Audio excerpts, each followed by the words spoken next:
مفتی شکور صاحب پلیز. اعوذ باللہ من الشیطان الرجیم بسم اللہ الرحمن الرحیم انما جزاء الذین یحاربون اللہ ورسولہ ایک منٹ مفتی صاحب، ویسے میں یہ کہوں ہم صرف تقریر کریں گے کہ کوئی پریکٹیکل لیگل سٹیپ بھی لیں گے. میں سمجھتا ہوں کہ وائنڈ اپ جب کریں گے نا تو پریکٹیکل سٹیپ لیں گے کہ ہم یہ پولیٹیکل چیز نہیں ہوگی، ہم نے سارے نے پوری قوم کے لیے قانون سازی کرنی ہوگی. مفتی شکور صاحب پلیز. جناب اسپیکر، میں چونکہ آپ نے بہت اچھی بات کی قانون سازی کے حوالہ سے، تو میں اس لیے قرآن کریم کی آیات آپ کے سامنے لانا چاہتا ہوں تاکہ بحیثیت مسلمان ہم اس پہلو پر بھی غور کریں. تو اللہ تعالیٰ نے قرآن میں فرمایا ہے کہ انما جزاء الذین یحاربون اللہ ورسولہ ویسعون فی الارض فسادا ان یقتلوا او یصلبوا او تقطع ایدیہم وارجلہم من خلاف. اسی طرح فخاشی اور اریانی کے حوالہ سے اللہ نے فرمایا ہے ان الذین یحبون ان تشیع الفاحشہ فی الذین آمنوا لہم عذاب علیم فی الدنیا واللہ یعلم لہم عذاب علیم فی الدنیا والآخرہ واللہ یعلم انتم لا تعلمون.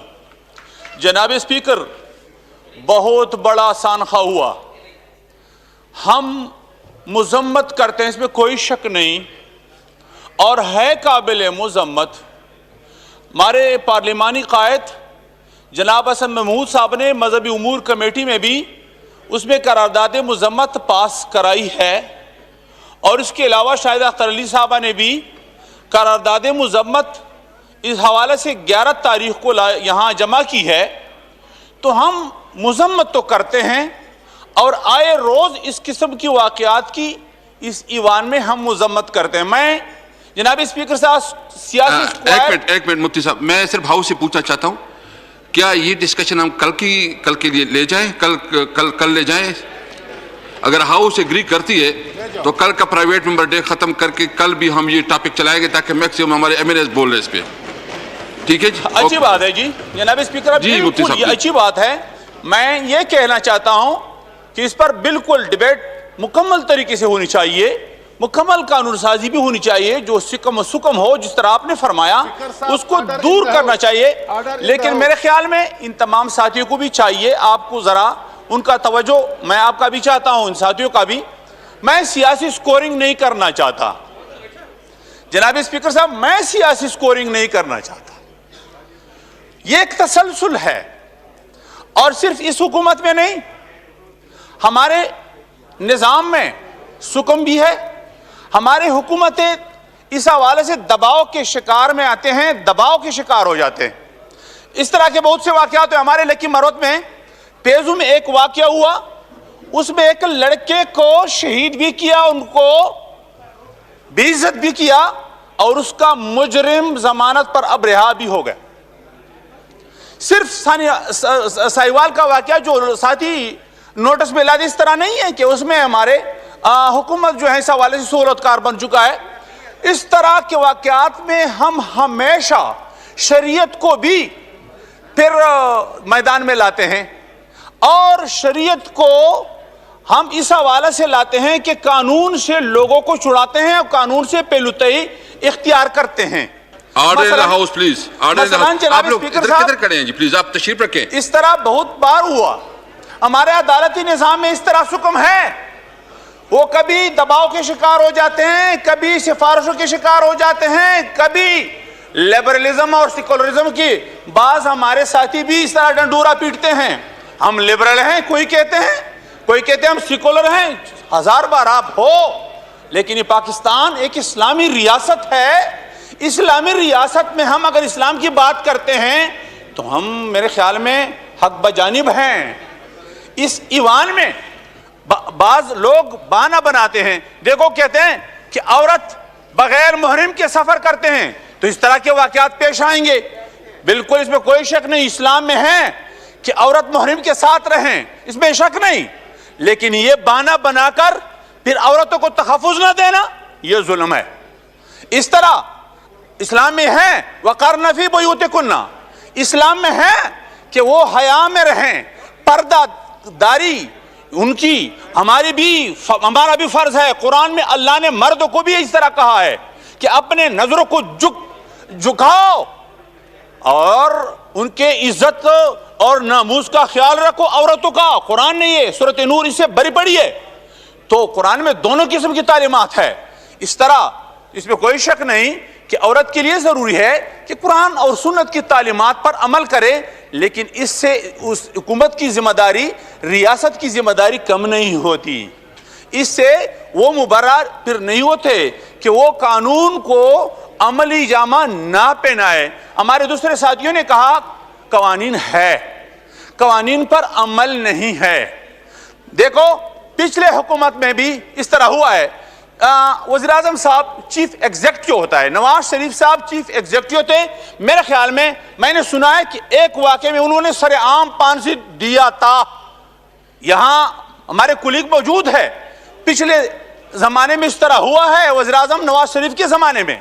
میرے خیال میں بالکل اس طرح ہونا چاہیے کہ جو لوگ ہمارے خواتین کی عزت نہیں کرتے, جو لوگ ہمارے خواتین کی عزت لوٹتے ہیں, اس کی عصمتیں لوٹتے ہیں, تو ان کے لیے اس میں کوئی شک نہیں ایک ضرور ایسے قوانین, جس طرح قرآن نے فرمایا ہے بعض جرائم کے حوالے سے جو میں نے آپ کے سامنے پیش کیا کہ ان یقتلوا او یصلبوا, سر عام پھانسیوں پر ان کو چڑھانا, یہ قرآن کا مسئلہ ہے.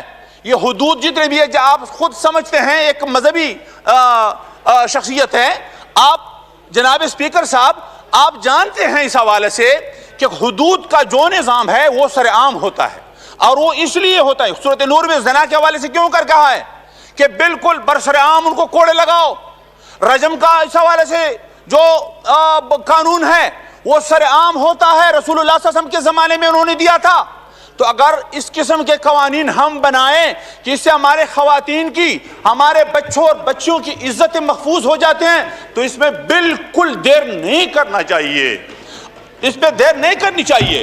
اور اس کے حوالے سے یہ ہمارے ہاں سب کچھ ہوتا ہے. ہمارے بعض باتیں نے اب اس مسئلے میں ختم نبوت کے حوالے سے بات کی, دوسرے حوالے سے بات کی. اس حوالے سے اس میں کوئی شک نہیں, مسائل ہے. یہاں اس ملک میں خاتون کے حوالے سے ہماری اپنی بہنیں ہیں, ہمارے مائیں ہیں, اس میں شک نہیں.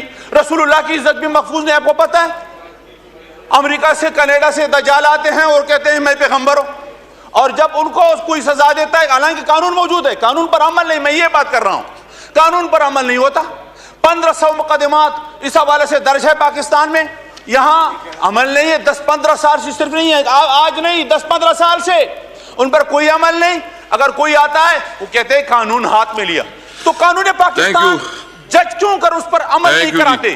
تو اس لیے ایک ایسا ضابطہ قانون بنایا جائے جس سے ہمارے پاکستان کے قانون کو مؤثر بنایا جائے, اور مؤثر بنانے میں حکومت کا فریضہ ہے.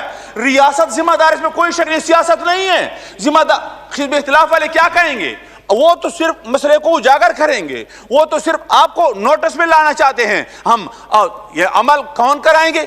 یہ ٹانک میں اس طرح بچوں کو شہید کیا گیا, ایک بچے کو 5 سالہ بچہ ہے, ٹانک میں اس طرح کا کیس ہوا ہے, کوئی اس کا نوٹس تک نہیں دیتا. ہمارے قبائل میں بہت سے لوگ آئے دن مرتے ہیں, کوئی پوچھتا نہیں اس کے بارے میں. یہ ایک مسئلہ نہیں. یہ میرے ساتھ جنگ اخبار ہے کل کا واقعہ, کل پنجاب میں 10 واقعات اس قسم کے ہوئے ہیں. جناب اسپیکر صاحب میرے ساتھ موجود ہے, تمام تفصیلات موجود ہے. 10 واقعات حافظ آباد میں ہوا ہے, جلم میں ہوا ہے, یہ طویلے والے روڈ میں ہوا ہے. بہت 10 واقعات کل پنجاب میں ہوئے ہیں. تو اس حوالے سے اگر ہم قانون سازی نہیں کرتے اور اس پر عمل یقینی نہ بنائیں تو اس طرح بہت سے اور واقعات بھی ہوں گے. لہذا میں آخری بات کرتا ہوں جناب اسپیکر صاحب, حکومت اور ہماری شریک ذمہ داری ہے. حکومت بھی سہولت کار نہ بنے. جس طرح ریمینڈوز کے حوالے سے ہم نے دیت کا مسئلہ سامنے لایا تھا, اس طرح ساہیوال کے حوالے سے ہم نے دیت کا مسئلہ سامنے لایا تھا. تو اس طرح نہیں ہونا چاہیے. بالکل ہم سہولت کار بنتے ہیں, اور جب ہم اور آپ سہولت کار بن جاتے ہیں, عمل قانون پر کس طرح ہوگا؟ پھر شریعت کا پناہ بھی کبھی کبھی ہم لیتے ہیں. اس طرح نہیں ہونی چاہیے. قانون پر عمل کرنا چاہیے, اور اس میں کوئی شک نہیں قرآن و سنت جو ہے ہمارے مسائل کا حل ہے. اور اجتماعی انفرادی معاشرے میں جس طرح آپ نے فرمایا ہم کردار ادا کریں گے, اور اپنے مساجد میں, تمام خانقاہوں میں, مراکز. جی بابر روان صاحب, یہ موشن